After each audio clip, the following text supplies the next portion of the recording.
Hi hello ASMൻ്റെ study പ്ലാൻ്റെ ഏറ്റവും അവസാന ഭാഗത്തേക്ക് എത്തുകയാണ് നമ്മൾ അല്ലേ. ഇന്ന് നമുക്ക് ഡേ 37 ആൻഡ് 38 എന്തൊക്കെ കാര്യങ്ങളാണ് പഠിക്കാനുള്ളതെന്നാണ് നോക്കേണ്ടത്. എല്ലാവരും നല്ല രീതിയിൽ റിവിഷൻ ചെയ്യുക കേട്ടോ. വളരെ ചുരുക്കം ദിവസങ്ങളാണ് ഇന്ന് നമുക്ക് എക്സാമിനായിട്ടുള്ളത് അല്ലേ. അപ്പോൾ നന്നായിട്ട് റിവിഷൻ ചെയ്യുക. പുതിയ കാര്യങ്ങളൊക്കെ പഠിക്കുന്നതൊന്നും മാറ്റി നിർത്തിക്കൊണ്ട് ഇനി പഠിച്ച കാര്യങ്ങളൊക്കെ ഒന്നുകൂടി ഊട്ടി ഉറപ്പിക്കാൻ വേണ്ടിയുള്ള ശ്രമം നടത്തുക കേട്ടോ. അപ്പോൾ നമുക്ക് ഡേ 37 എന്തൊക്കെ കാര്യങ്ങൾ പഠിക്കണം എന്ന് നോക്കാം. ആദ്യം തന്നെ കറണ്ട് അഫയേഴ്സ് ആണ്. ഒക്ടോബർ, നവംബർ, ഡിസംബർ 2024 ഈ 3 മാസങ്ങളിലെ കറണ്ട് അഫയേഴ്സ് നിങ്ങൾ ഓടിച്ചിട്ടൊന്ന് റിവിഷൻ ചെയ്യുക കേട്ടോ. അതുപോലെ വർത്തമാന പത്രങ്ങളുമായി ബന്ധപ്പെട്ടിട്ട് ഒന്ന് നോക്കിയിരിക്കണം. പിന്നെ ഇന്ത്യയിലെയും അതുപോലെ തന്നെ കേരളത്തിലെയും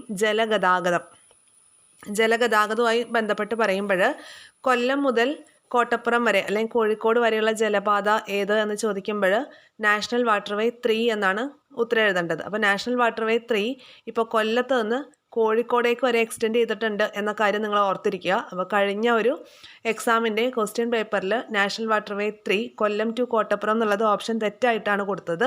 അപ്പോൾ മുകളിൽ പറഞ്ഞത് ഒന്നുമല്ല എന്നൊരു ഓപ്ഷൻ അതിലുള്ളത് കൊണ്ട് ആ ഒരു ഓപ്ഷനാണ് PSC സെലക്ട് ചെയ്തത് കേട്ടോ. അപ്പോൾ കൊല്ലം മുതൽ കോട്ടപ്പുറം വരെ എന്നുള്ളത് മാറ്റിയിട്ട് കൊല്ലം ടു കോഴിക്കോട് ആക്കിയിട്ടുണ്ട്. അപ്പോൾ ആൻസർ നമ്മുടെ ഓപ്ഷൻ അനുസരിച്ച് വേണം എഴുതാൻ എന്നാണ് പറഞ്ഞു വന്നത്. അപ്പോൾ ജലഗതാഗതം നിങ്ങളൊന്ന് നോട്ട് ചെയ്യുക. പിന്നെ സുപ്രധാന നിയമങ്ങളൊക്കെ നമുക്ക് അങ്ങോട്ട് പഠിക്കണം. അപ്പോൾ റൈറ്റ് ടു ഇൻഫോർമേഷൻ ആക്റ്റും അതുപോലെ തന്നെ പോക്സോ ആക്റ്റും നിങ്ങളൊന്ന് നോക്കുക കേട്ടോ. ഡേ 37 നിങ്ങൾ നോക്കേണ്ടത് റൈറ്റ് ടു ഇൻഫോർമേഷൻ ആക്റ്റും അതുപോലെ പോക്സോ ആക്റ്റും ആണ്. പിന്നെ ഇംഗ്ലീഷിലേക്ക് വരുമ്പോൾ MEM സീരീസ്, അതുപോലെ തന്നെ കമ്പ്യൂട്ടറിൻ്റെ ഏരിയയിൽ cyber crimes and cyber laws നോക്കുക. ഇത്രയാണ് ഡേ 37 നോക്കേണ്ട കാര്യങ്ങൾ. ഇത് കൂടാതെ സമയത്തിനനുസരിച്ച് നിങ്ങൾക്ക് റിവിഷൻ ചെയ്യണമെന്നോ അല്ലെങ്കിൽ പഠിച്ചതൊന്നും കൂടി ഒന്ന് റിവൈസ് ചെയ്യണമെന്നോ തോന്നുന്ന കാര്യങ്ങൾ നിങ്ങളായിട്ട് തന്നെ റിവിഷൻ ചെയ്യാനുള്ള സമയവും കണ്ടെത്തണം. ഒരു ടോപ്പിക്കിലും സ്റ്റിക്ക് ഓൺ ചെയ്ത് പോകരുത്. ഇത് റിവിഷനുള്ള സമയമാണ്. ഓടിച്ചിട്ട് റിവൈസ് ചെയ്യാനുള്ള സമയം മാത്രമാണ് നിങ്ങൾ കണ്ടെത്താവുള്ളൂ. ഇനി എന്നാൽ മാത്രമാണ് കൂടുതൽ ടോപ്പിക്സ് നമുക്ക് റിവിഷൻ ചെയ്യാനായിട്ട് പറ്റുള്ളൂ കേട്ടോ. അതുകൊണ്ടാണ്. പിന്നെ ഡേ 38 വരാം. ഡേ 38 നമ്മൾ പഠിക്കേണ്ടത് ജൂലൈ, ഓഗസ്റ്റ്, സെപ്റ്റംബർ 2024 കാര്യങ്ങൾ റിവിഷൻ ചെയ്യുക, കറണ്ട് അഫയേഴ്സ്. പിന്നെ അതുകൂടാതെ കൺസ്യൂമർ പ്രൊട്ടക്ഷൻ ആക്റ്റും national and state commission for SC/STയും അതുകൂടാതെ തന്നെ national and state human right കമ്മീഷനും നോക്കണം. ഓക്കെ, അപ്പോൾ എത്ര എണ്ണമായി? 5 കമ്മീഷൻ, അത് സുപ്രധാന നിയമങ്ങളിൽ ഈ 5 കാര്യങ്ങൾ നിങ്ങൾ നോക്കണം. കൺസ്യൂമർ പ്രൊട്ടക്ഷൻ ആക്ട്, അതുപോലെ ദേശീയ മനുഷ്യാവകാശ കമ്മീഷനും സംസ്ഥാന മനുഷ്യാവകാശ കമ്മീഷനും നോക്കണം. ദേശീയ commission and state commission four SC/ST അത് രണ്ടും നോക്കാം കേട്ടോ. അപ്പോൾ അങ്ങനെ മൊത്തത്തിൽ 3 ആക്റ്റുകളാണ് നോക്കേണ്ടത്. ഇത് ഓടിച്ചിട്ട് നോക്കേണ്ട സമയമാണ്. ഏറ്റവും അവസാനം ആകുമ്പോൾ നമ്മൾ ഈ 5 മാർക്ക് നമ്മൾ പെട്ടെന്ന് നമ്മുടെ കയ്യിൽ കിട്ടുന്ന കാര്യങ്ങളാണ്. പിന്നെ ഒരു കാര്യമുള്ളത്, ഈ സുപ്രധാന നിയമങ്ങളൊന്നും ബേസിക് ലെവലിൽ പഠിച്ചു പോയിട്ട് കാര്യമില്ല. ആഴത്തിലിറങ്ങിയുള്ള പഠനം നിങ്ങൾ ചെയ്തിട്ടുണ്ടാവും എന്നാണ് വിശ്വാസം. അത് റിവിഷൻ ചെയ്ത് ഉറപ്പിക്കുകയും വേണം.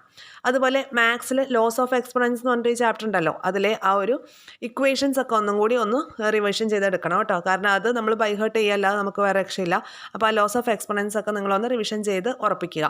അതുകൂടാതെ ശ്രീനാരായണ ഗുരു, ചട്ടമ്പി സ്വാമികൾ എന്നീ നവോത്ഥാന നായകരെ കൂടി അതിപ്പോൾ പഠിച്ചൊക്കെ ഒന്ന് ഒരുപാട് മടുത്തൊക്കെ ഇരിക്കുന്ന സമയത്ത് അതിൻ്റെ ഓഡിയോസൊക്കെ ഒന്ന് പ്ലേ ചെയ്ത് നോക്കുക. അല്ലെങ്കിൽ യൂട്യൂബിലൊക്കെ വീഡിയോസ് കാണും, ഡബിൾ സ്പീഡിലൊക്കെ ഇട്ടൊന്ന് കേൾക്കുക. അങ്ങനെ അതൊന്ന് റിവിഷൻ ചെയ്യുക. ശ്രീനാരായണ ഗുരു, ചട്ടമ്പി സ്വാമികൾ. ഓക്കെ, ക്ലിയർ അല്ലേ? ഇത്രയും കാര്യങ്ങളാണ് ഡേ 38 പഠിക്കേണ്ടത്. ഇതൊക്കെ പഠിച്ചു കഴിഞ്ഞാൽ നിങ്ങൾക്ക് ബാക്കി സമയം നിങ്ങൾ കണ്ടെത്തണം. മറ്റുള്ള ടോപ്പിക്സ് നിങ്ങളുടേതായ രീതിയിൽ റിവിഷനും ചെയ്യണം. അപ്പോൾ ഇത്രയും കാര്യങ്ങൾ പറയാനുള്ളത്. ടെലഗ്രാം ചാനലിൽ ജോയിൻ ചെയ്യാത്തവർ ടെലഗ്രാം ചാനലിൻ്റെ ലിങ്ക് ഫസ്റ്റ് കമൻ്റായിട്ട് കൊടുത്തിട്ടുണ്ട്.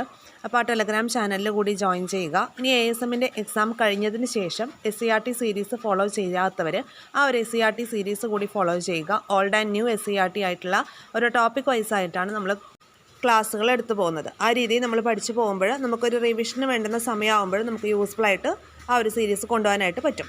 അപ്പോൾ ഫിസിക്സിൻ്റെ കുറച്ചൊരു ടോപ്പിക്സ് കൂടെ എടുത്തു കഴിഞ്ഞതിന് ശേഷം ASMൻ്റെ എക്സാമും കൂടി കഴിഞ്ഞതിന് ശേഷം നമ്മൾ റിവിഷനായിട്ട് ടെലഗ്രാം ചാനലിൽ സ്റ്റാർട്ട് ചെയ്യും. അത് ചിലപ്പോൾ വോയിസ് ക്ലാസ് ആയിരിക്കാം, ചിലപ്പോൾ പോളുകളായിട്ടായിരിക്കാം, എക്സാം ആയിട്ടായിരിക്കാം. അപ്പോൾ ആ ഒരു സീരീസ് നിങ്ങളിലേക്ക് എത്തണമെങ്കിൽ, റിവിഷനുമായി ബന്ധപ്പെട്ടിട്ടുള്ള കാര്യങ്ങൾ നിങ്ങളിലേക്ക് എത്തണമെന്നുണ്ടെങ്കിൽ ടെലഗ്രാം ചാനലിലേക്ക് കൂടി ജോയിൻ ചെയ്യുക. ഓക്കെ, അപ്പോൾ അത്രയൊക്കെ കാര്യങ്ങളാണ് പറയാനായിട്ടുള്ളത്. അപ്പോൾ PSC എക്സാംസിന് പ്രിപ്പയർ ചെയ്യുന്ന നിങ്ങളുടെ ഫ്രണ്ട് സർക്കിളിലേക്ക് കൂടി നമ്മുടെ ചാനലും നമ്മുടെ ടെലഗ്രാം ചാനലും എല്ലാം ഒന്ന് എത്തിച്ചു കൊടുക്കാനായിട്ട് പ്രത്യേകം ശ്രദ്ധിക്കുക. നമ്മുടെ SCERT സീരീസിനെ കുറിച്ച് കൂടി അവരോടൊക്കെ ഒന്ന് പറയുക. ഇത്രയൊക്കെ കാര്യങ്ങളാണ് പറയാനുള്ളത്. എല്ലാവരും എക്സാമിന് നല്ല രീതിയിൽ പഠിക്കുക.